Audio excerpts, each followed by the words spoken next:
Welcome to doctor மைத்லிஸ் music therapy channel. இன்றைய பதிவிலையும் ப்ராப்ளம் சால்விங் என்ற தலைப்பில் சில செய்திகளை நம்ம பகிர்ந்துக்கலாம். சென்ற பதிவில் பார்த்தோம் insightful thinking, representation of problem அப்படின்னு கூட பார்த்தோம். இந்த இன்சைட்ஃபுல் திங்கிங்ன்றது குவைட் சப்ஜெக்டிவ். எல்லாருக்கும் ஒரே மாதிரி இன்சைட் இருக்கும்னு சொல்ல முடியாது. ஒரு சில ப்ராப்ளத்துக்கு தனித்தனியாக சொல்யூஷன் கண்டுபிடிக்க சொன்னால் அந்த சிலவங்களுக்கு அது என்ன பண்ணியிருக்கோம், இன்சைட் ஃபுல்லாக கிடச்சிருக்கும். சிலவங்க அதை யோசித்து பொறுமையாக பார்த்துருப்பாங்க. சிலவங்க ரொம்ப நேரம், அதாவது இன்குபேஷன் மாதிரி அதை மனசுக்குள்ளேயே வச்சுக்கிட்டு they will find a solution on a few days later அப்படி கூட இருக்கும். ஆனால் ரெப்ரசன்டேஷன் ஆஃப் த ப்ராப்ளம் அப்படின்னு சொன்னால் சில நேரத்தில் என்ன இருக்கும், அந்த ப்ராப்ளத்துக்கு எப்படியெல்லாம் கீவேர்ட்ஸ் கண்டுபிடிக்க முடியும்னு ஒரு சில முக்கியமான வார்த்தைகள் மட்டும் அதில் கீழே கடைசியில் எழுதியிருக்கும்.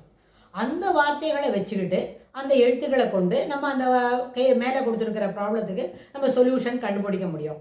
ஆனால் அதுலேயும் குவைட் சப்ஜெக்டிவ் இருக்கும். ஏன்னு கேட்டால் தனி மனிதனுக்கு உள்ள எண்ண ஓட்டங்களுக்கு ஏற்றாற்போல் அந்த என்ன இருக்கும், கிடைக்கக்கூடிய விடைகளும் என்ன வித்தியாசமாக இருக்கும். விடைகளை அணுகி எப்படி இருக்கும், the process ஆஃப் ஒர்க்கிங் ஒரு மேத்தமேட்டிக்கல் சொல்யூஷன் வைங்க, அந்த process of getting in to arriving at the solution இருக்கே, அந்த வழிமுறைகள் மாறுறதுக்கு வாய்ப்பு உண்டு. ஆனால் ஆன்சர் கரெக்டாக வரும் நிச்சயமாக. அது எப்படின்னா அந்த ரெப்ரசன்டேஷன் பண்ணும்பொழுது நம்ம என்ன செய்யணும், அதை சொல்லிக்கிட்டே எழுது, அதை சொல்லிக்கிட்டே பண்ணு அப்படின்னு சொன்னால் that will affect our performance.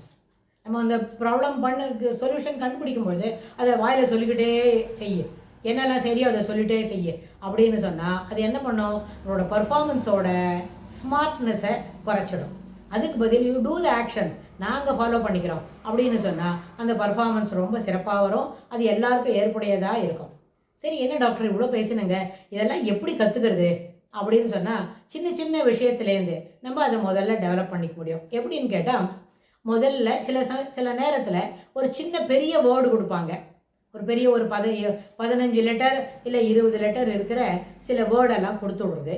அது தாய்மொழியிலையாக இருந்தாலும் பிற மொழியாக இருந்தாலும் அந்நிய மொழியாக இருந்தாலும் உங்களுக்கு எந்த மொழியில் ஃப்ளூயன்சி இருக்குமோ, எந்த மொழியில் சிறப்பாக நம்மளால் பேசி பழக முடியுமோ, நல்ல வேகமாக சரளமாக எழுத தெரியுமோ, சரளமாக பேச தெரியுமோ அந்த மொழியில் ஒரு பெரிய எழுத்துக்கள் கொண்டது, அதாவது பெரிய நம்பரில் ஒரு 12 13 எழுத்துக்கள் கொண்ட ஒரு வார்த்தையை கொடுத்துட்டு அதுலேருந்து சிறு சிறு வார்த்தைகளாக 2 எழுத்து உள்ள வார்த்தைகள் 3 எழுத்துக்கள் உள்ள வார்த்தைகளை மட்டும் கண்டுபிடி, எழுத்து எழுது, கண்டுபிடிக்க வேண்டாம், அதில் இருக்குதா காணாமல் போனால் தான் கண்டுபிடிக்கணும். Already these letters are present in to that word. அதில் என்ன பண்ணணும், யூ செலக்ட் த வேர்ட்ஸ். என்ன நிறைய வேர்ட்ஸு, எத்தனை அளவில் எத்தனை வார்த்தைகள், 3 எழுத்து வார்த்தைகள், 2 எழுத்து வார்த்தைகள், 1 எழுத்து பொருள் கொடுக்கக்கூடிய வார்த்தைகள் இருந்தால் அந்த வார்த்தைகளை எடுத்து எழுது அப்படின்னு சொல்லி பழக்கப்படுத்தலாம் குழந்தைகளுக்கு.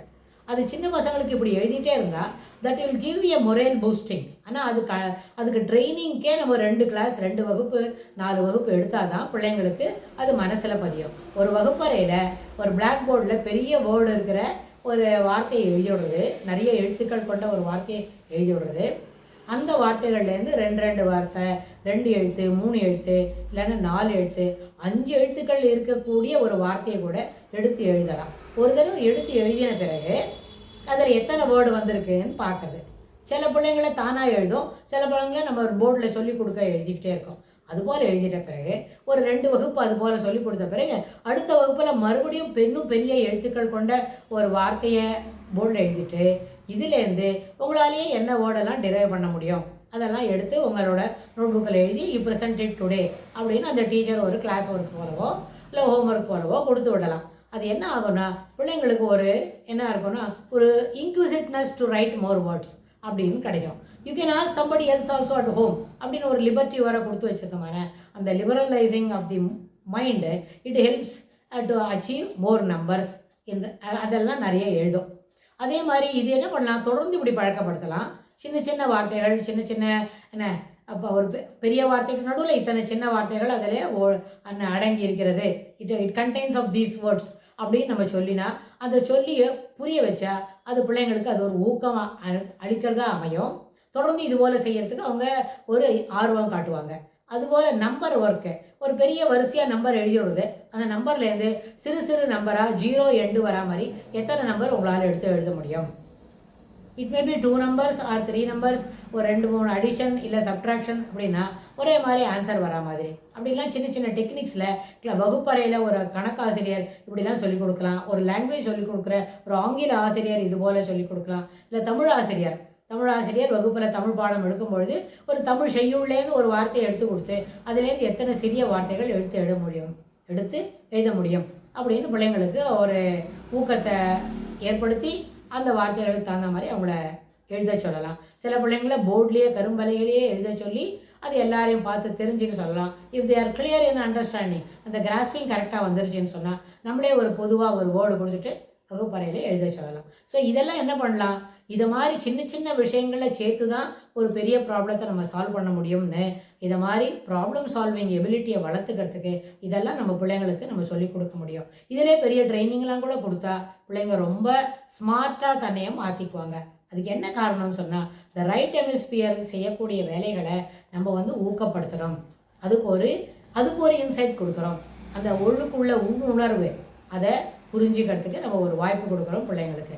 இதை நம்ம ஒரு 10 வயசுலேருந்து தொடர்ந்து நடத்திக்கிட்டே வந்தால் 20 வயசில் வரும்போது அவங்கள போல் ப்ராப்ளம் சால்விங் எபிலிட்டி உள்ளவங்க very few people, we can count them in numbers. ஒரு கைக்குள்ளே அதுபோல் உள்ளவங்கள நம்ம எண்ணி பார்த்துடலாம் அப்படின்னு நம்ம சொல்ல முடியும். ஸோ இது ப்ராப்ளம் சால்விங்கை எப்படி நம்ம திறமையை வளர்த்துக்கிறதுன்னு நம்ம பார்த்தோம். இது தொடர்புடைய செய்திகளை வரப்போகிற பகுதிகளிலும் பார்க்கலாம். தேங்க்ஸ் ஃபார் வாட்சிங்.